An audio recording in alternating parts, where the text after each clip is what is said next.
welcome to lectures on Jane Eyre.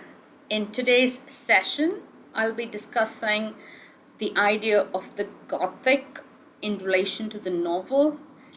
I will also be discussing issues of Gothic rebellion in relation to the domestic and the colony. To read Jane Eyre for its Gothic elements involves identifying the formal scenes, such as descriptions of the vampiric Bertha Mason or Jane's incarceration in the Red Room, for example, which are clearly indebted to the Gothic. However, the novel's use of the Gothic is more sophisticated than that because it structures how Jane's struggle for social and economic visibility is staged within a Gothic drama, which challenges certain readerly expectations of the romantic novel. There are two things in this piece of criticism by Smith. Firstly, there are certain formal elements of the Gothic, certain Gothic tropes in the novel Jane Eyre. For example, we have the role of Bertha Mason, who is almost vampiric. She is mad. She is out to seek vengeance on Rochester and his friends. Secondly, we also have Jane's literal incarceration in the Red Room in Lowood, which is clearly a classic example of the Gothic. Women being incarcerated, put in prison, is a very good example of the Gothic attribute. So these are formal aspects. However, there are more sophisticated use of the notion of the Gothic in this novel, Jane Eyre. Jane Eyre has a very interesting romantic plot. There is romance between Jane Eyre and Rochester, and Jane Eyre doesn't fit the description of a typical heroine of a romance in those times. She is not rich, she is not very beautiful, and she is not from the higher ranks in society. Of course, she is a gentleman's daughter, she is a clergyman's daughter, yet she doesn't possess those classic social and cultural markers which make her an ideal fit for a woman who would marry into the nobility, who would become the mistress of a country house.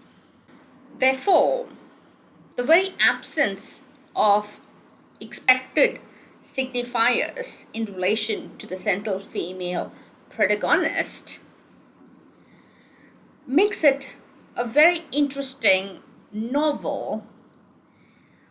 Further, the very fact that Jane struggles for visibility, social and economic visibility, makes it a novel with darker overtones. And we also need to remember that there is a very clear Gothic subtext too. So all these factors, including the assertion of rights on the part of Jane Eyre, makes this novel a sophisticated Gothic of sorts. The fact that a working woman can assert her right to romance and assert her right to economic independence makes this novel a Gothic novel of female rebellion. That the novel's ostensible love story is challenged by a skepticism about what love means and obligates one to indicates the presence of radicalism, which some conservatively minded contemporary reviewers found deeply troubling. Elizabeth Rigby in 1848 wrote in the Quarterly Review that Bronte's narrator is throughout the personification of an unregenerate and undisciplined spirit, and went on to claim that the tone of mind and thought which fostered Chartism and rebellion, is the same which has also written Jane Eyre. The novel puts certain questions in front of the reader which shakes up the conservatively minded reviewers of that time. Jane Eyre, when she is making her declaration of love, argues for an equality with Rochester, despite the fact that Rochester has enormous wealth and possesses his station from a higher rank in life. Jane Eyre argues that essentially both of them are equals in the eyes of God. So such assertions, such declarations of equality is deeply rebellious and considered to be radical on the part of conservative reviewers.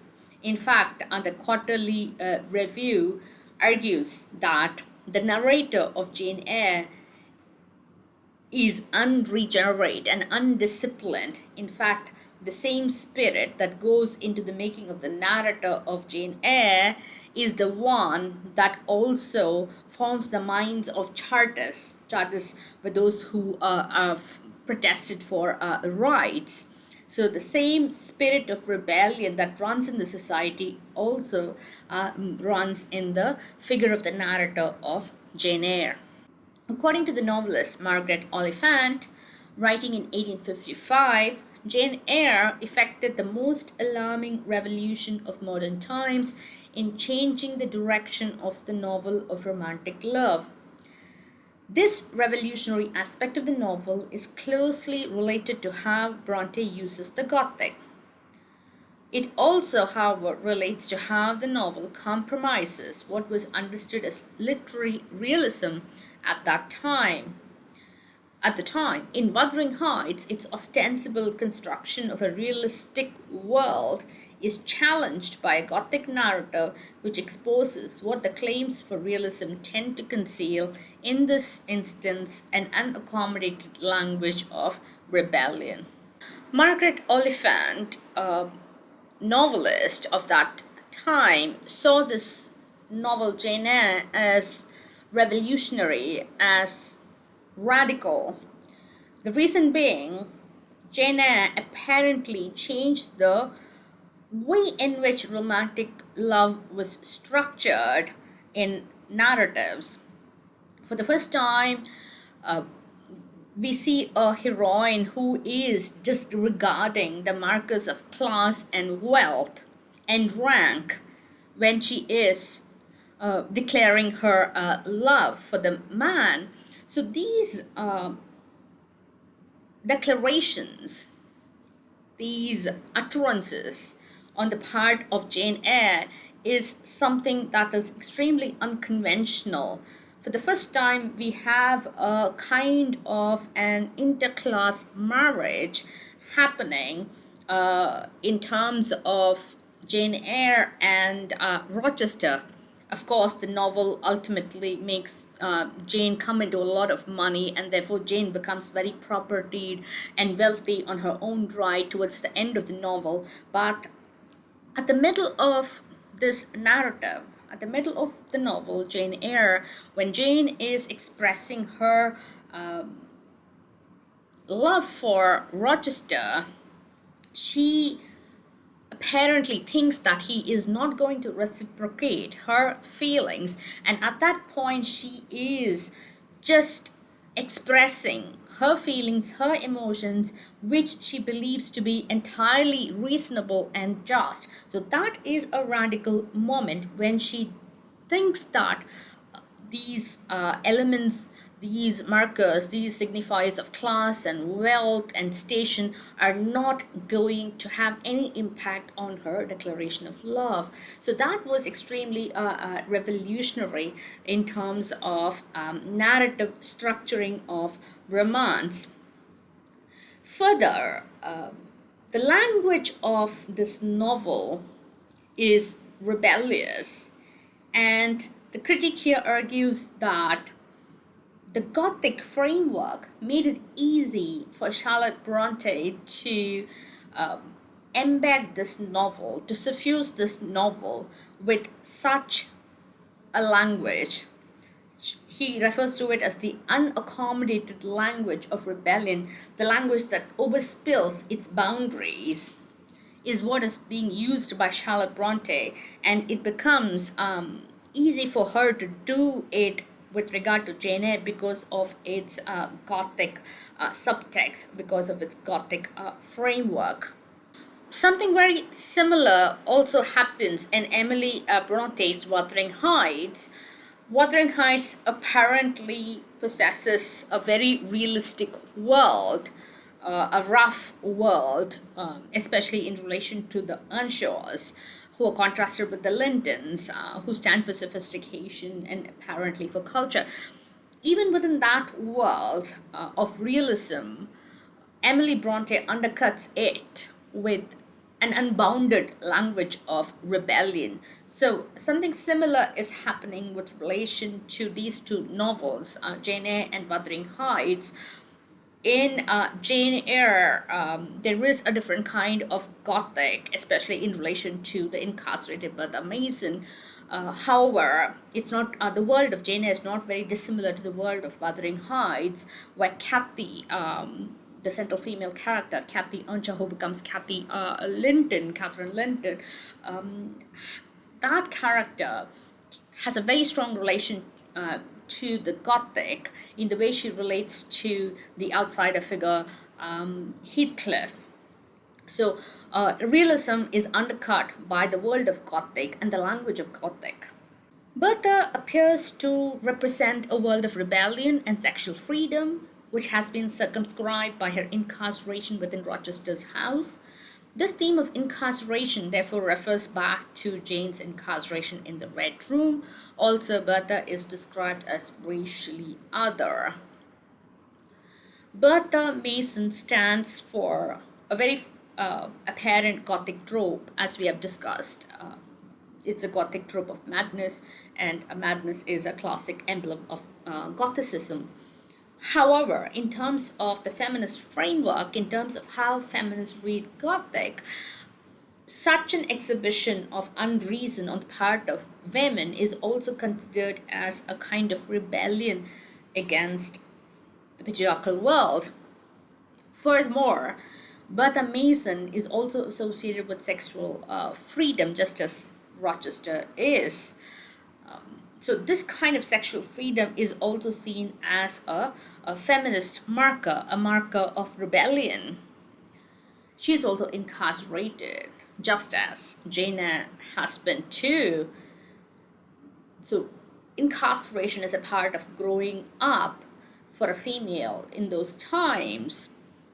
And the very fact that both Bertha and Jane rebel against sexual boundaries also make them especially rebellious. There is a slight accommodation with regard to Jane Eyre, and that happens when she comes to know about the past of Rochester. When she realizes that Rochester is a married man, she refuses to live in sin with him.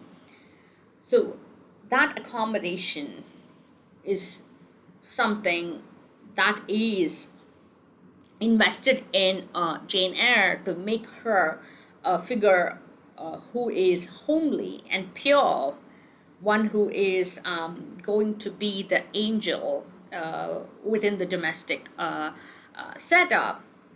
Despite these caveats associated with Jane Eyre, we see the sexual passion in Jane Eyre in her reaction, in her expression of love for Rochester. She is not the shrinking violet that we have seen in many of 19th century and 18th century fiction. So there is an element of passion and sexual expression in Jane Eyre and Bertha, which make them twins, which give them the sisterhood of rebellion against authority, against patriarchal authority. Bertha is described as the other. She is a racial other. She's a Creole, however, but she is an other. She is a foreigner. And this notion of otherness is linked to Jane's otherness. Jane's outsider status, which is later dramatized in her socially awkward role of a governess, as an upper servant who is not part of the family, is only alleviated when she accidentally or perhaps providentially discovers members of her family who admit her into their home when she is close to starvation after leaving Rochester. The book is written from the point of view of the mature Jane, who describes her childhood self in terms that echo the later perceptions of the mad Bertha. Jane is an other, just as Bertha is an other. Both are outsiders. Bertha is an outsider because she is not British. She is from the colony. Jane is an outsider because she does not belong to the same social class as Rochester. She is an outsider to the nobility. She is not wealthy when she falls in love with Rochester. So those aspects make her an other. She is also an other because she is a governess. She is an employee. She is a servant, but she is not a servant like the ones who labor with their hands. Hers is a labor which is associated with education, so she's an upper servant.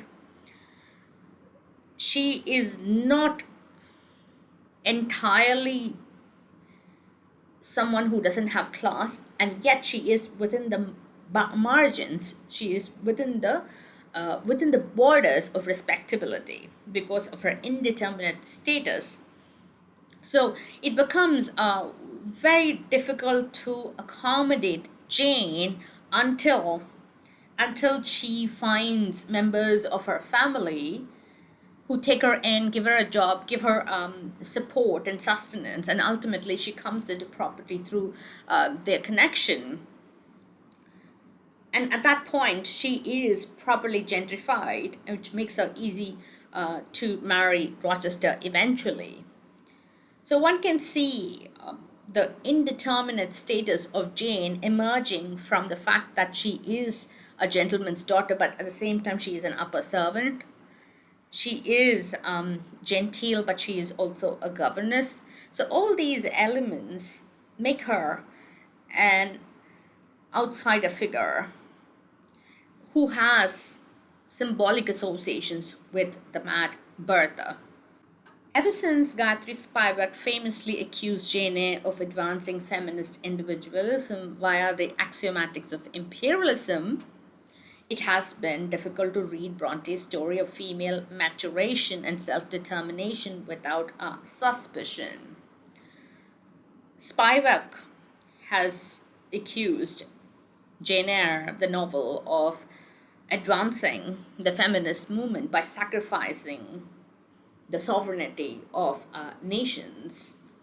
Remember that St. John is a missionary who is about to leave for India to perform missionary work in the colony that belongs to Great Britain.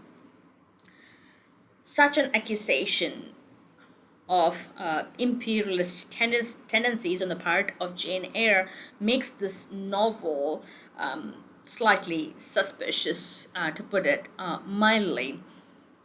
Therefore, notions of female maturity, self-determination, and independence are problematized by the kind of cultural work that this novel performs. In Spivak's account, Rochester's mad wife, figured as the barely human native female, has only a weak entitlement under the letter of the law, one that is easily overshadowed by the English woman's greater spiritual claim as a rational human subject. Jane is implicitly an end in herself. As a soul bearer, she cannot be mastered by the man who has power over her, as animalistic, unsouled Bertha can be. Here, this criticism points out the list of factors on the part of Bertha which makes it easy for the man to overpower her.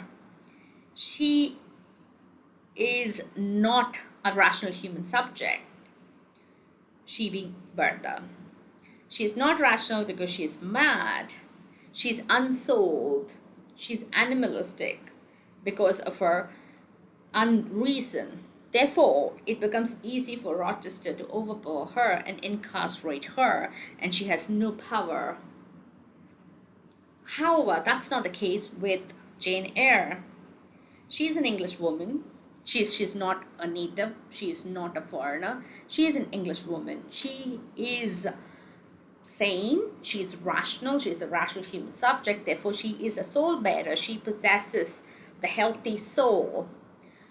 Therefore, it becomes difficult for Rochester to overpower Jane as he had overpowered Bertha. So she is a greater spiritual power over Bertha and over Rochester. Bronte's raised depiction of the mad Creole is at the heart of Jane's liberation from patriarchal tyranny. This is because Jane Eyre's twin targets of reform, the management of the especially female insane post emancipation Jamaican society, in which intemperance and licentiousness were thought to constitute an infectious moral malady, linked the development of just domestic arrangements to imperial governance. Jane Eyre's emancipation is predicated on Bertha, the mad Creole. Jane Eyre's escape from patriarchal tyranny is associated with the mad Bertha.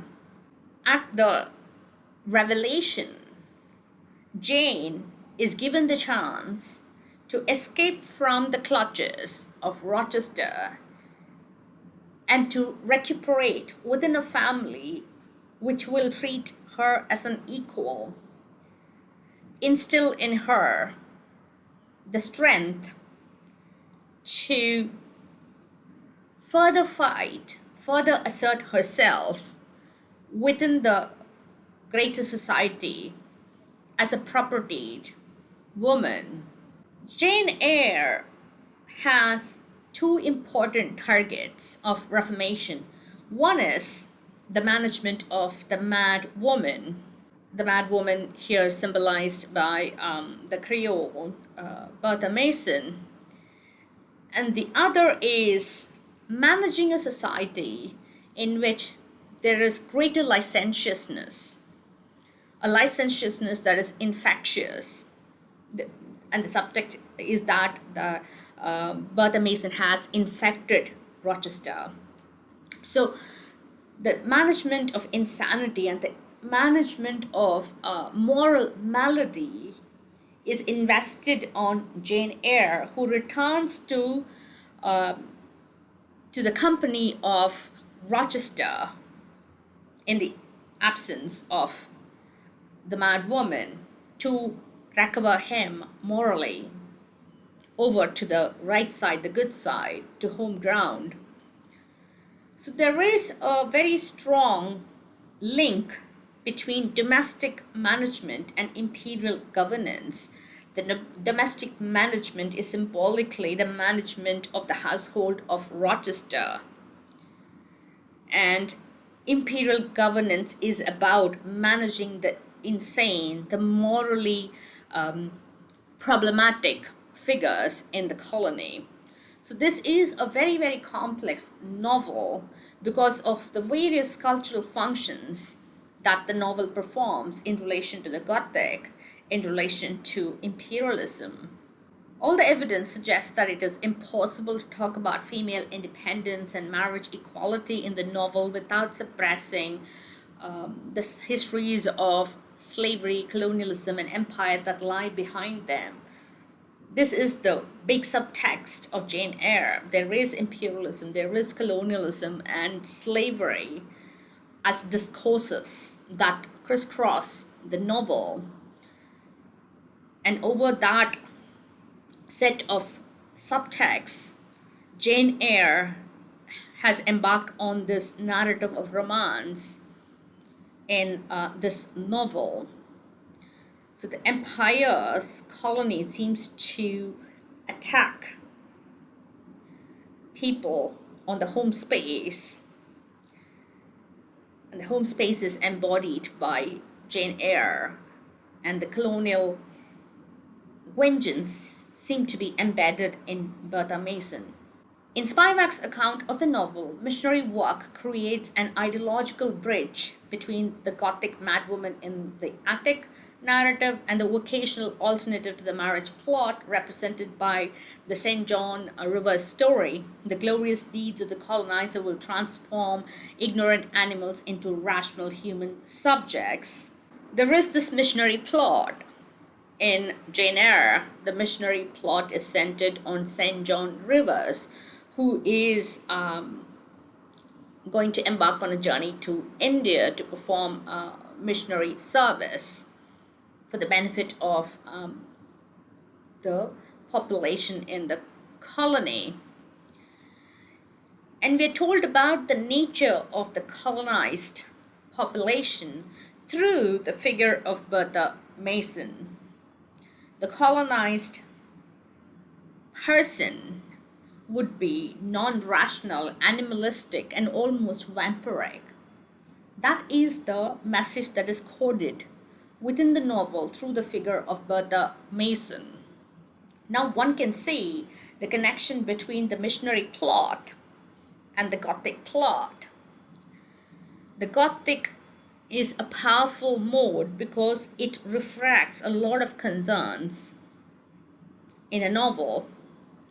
The Gothic refracts the concerns of the colonized very, very powerfully through the figure of Bertha Mason. There are also connections between the marriage plot and the missionary plot as well. St. John offers marriage to Jane Eyre, who rejects it because it seems to be an empty marriage for her. Of course, there is missionary work, good work, for the benefit of non-rational creatures, but it's not a marriage of passion and friendship, and it is not a marriage with Rochester. So the mad woman in the attic plot / the Gothic plot is very powerfully connected to the plot of the empire as well. While missionary service is offered as an alternative to passion to Jane Eyre, she refuses it. She refuses a life of service without passion.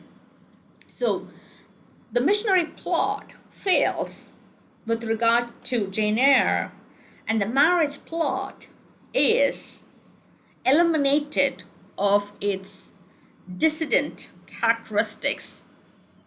The marriage plot is sanitized in some ways so that the romantic trajectory, the courtship plot between Rochester and Jane Eyre can come to fruition. For that plot to prosper, the colonial presence must be eliminated, and it is removed from the home space. And once that happens, the marriage plot thrives. Thank you for watching. I'll continue in the next session.